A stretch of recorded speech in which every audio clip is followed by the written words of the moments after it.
Hello मेरे प्यारे बच्चों, वेलकम टू माय चैनल तुम्हारी पाठशाला।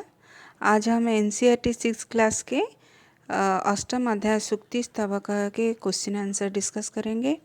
पहले दो वीडियो में हमने तो श्लोकों का अनुवाद कर चुके थे, तो चलते हैं आगे बढ़ते हैं, प्रश्नोत्तर अभ्यास करते हैं। तो पहला प्रश्न है सर्वान श्लोकान स्वस्वरम गायत। तो ये तो आप खुद कर लोगे, मुझे पता है। अगर नहीं कर पाओगे और ज़रूरत पड़े तो मुझे कमेंट करना, ठीक है। तो दूसरे नंबर पर आते हैं, श्लोकांसन योजयत। तो मैच करते हैं, इसका मतलब है मैच करना क और ख को, क से ख के साथ। तो पहला है तस्मात् प्रियम ही वक्तव्यम। तो ये किसके साथ जाएगा? तो ये श्लोक तो है बच्चने का दरिद्रता, ठीक है। क्योंकि श्लोक का तो पता है ना, वो जो श्लोक तस्मात् प्रिय वाक्य प्रदानेन सर्वे तुष्यन्ति मानवाः तस्मात् प्रियम ही वक्तव्यम वचने का दरिद्रता, ठीक है। तो फिर आगे गच्छन् पिपीलको याति, ये किसके साथ जाएगा?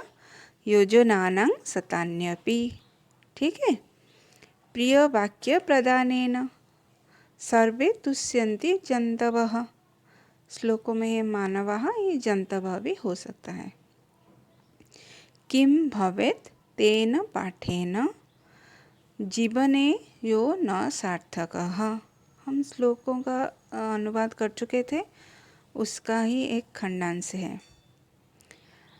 काकः कृष्णः पिकः कृष्णः, ये जाएगा को भेदः पिक काकयोः।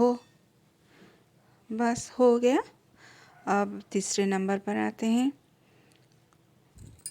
तो प्रश्नानाम उत्तराणि लिखत, प्रश्नों का उत्तर लिखना है। सर्वे जन्तवः केन तुष्यन्ति, मतलब सारे मनुष्य किससे खुश होते हैं? केन तुष्यन्ति, केन, ये क को के कम को कान केन तृतीय विभक्ति में है, तो उत्तर भी उसी तृतीय में ही होगा। तो केन तुष्यन्ति जन्तवः, ये तो आपको पता ही होगा कि प्रिय वाक्य प्रदानेन सर्वे जन्तवः प्रिय वाक्य प्रदानेन तुष्यन्ति। पीक काकयोः भेदः कदा भवति, कब पीक और काक का भेद मालूम पड़ता है, कब होता है? क्योंकि दोनों का स्ट्रक्चर तो मतलब कलर तो काला ही होता है, तो कैसे पता चलेगा कि कौन पीक है और कौन काक है? तो बसंत समये पीक काकयोः भेदः भवति, क्योंकि जब स्प्रिंग सीजन आता है ना, तब पीक का उसका जो साउंड होता है वो अपने स्वर में साउंड निकलता है, और काका का भी अलग साउंड होता है। उस समय ही पता चलता है कौन पीका है और कौन काका है। काका का मतलब तो पता है, कौवा, क्रो, और ये कुक्कू होता है। उन दोनों का आवाज़ तो अलग होता है, तो स्प्रिंग सीजन में ही मालूम पड़ता है, ठीक है। पिपीलक कः गच्छन् योजनानां सतान्यपि याति, ठीक है। तो इसका उत्तर क्या होगा? पिपीलकः गच्छन् योजनानां सतान्यपि याति, क्योंकि पिपीलको, पिपीलको का मतलब क्या होता है? आंट। आंट चलती हुई चिंटियाँ सैकड़ों योजनों को लांग जाती हैं, ठीक है। तो इसका उत्तर पिपीलकः। फिर अगला प्रश्न है अस्माभिः किं वक्तव्यम। अस्माभिः हमारे द्वारा क्या बोलना चाहिए? अस्माभिः प्रियम वक्तव्यम, हो गया। अब अगला प्रश्न, उचित कथनानां समक्षम आम मतलब यस, अनुचित कथनानां समक्षम न इति लिखत। ना का मतलब नो। तो जो सही है उसके सामने आम लिखेंगे और जो गलत है उसके सामने ना लिखेंगे। तो पहला प्रश्न है काकः कृष्णः न भवति। काकः कृष्णः न भवति मतलब कौवा काला नहीं होता। ये क्या सही है? ये तो गलत है। तो इसके सामने हम ना ही लिखेंगे। अस्माभिः प्रियं वक्तव्यम, हमारे द्वारा प्रिय वाक्य बोलना चाहिए। ये सही है।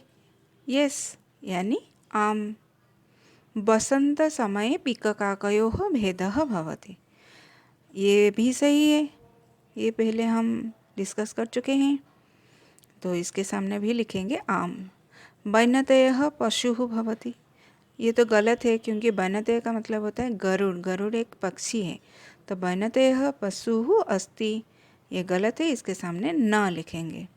वचने दरिद्रता न कर्तव्या, वचन बोलने के लिए कंजूसी नहीं करना चाहिए। ठीक है ना। हम कभी भी सही प्रिय वाक्य बोलने के लिए कंजूसी नहीं करना चाहिए। ये सही है।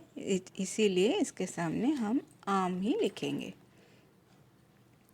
फिर आता है 5th क्वेश्चन, मंजूषातः समानार्थकानि पदानि चित्वा लिखत। मंजूषातः मतलब हेल्प बॉक्स। हेल्प बॉक्स से चुनकर समानार्थक, इस जो वर्ड्स दिए गए हैं उसके साथ जो सिनोनिम्स है उसके सिलेक्ट करके लिखना है। चित्वा सिलेक्ट करना है और लिखना है।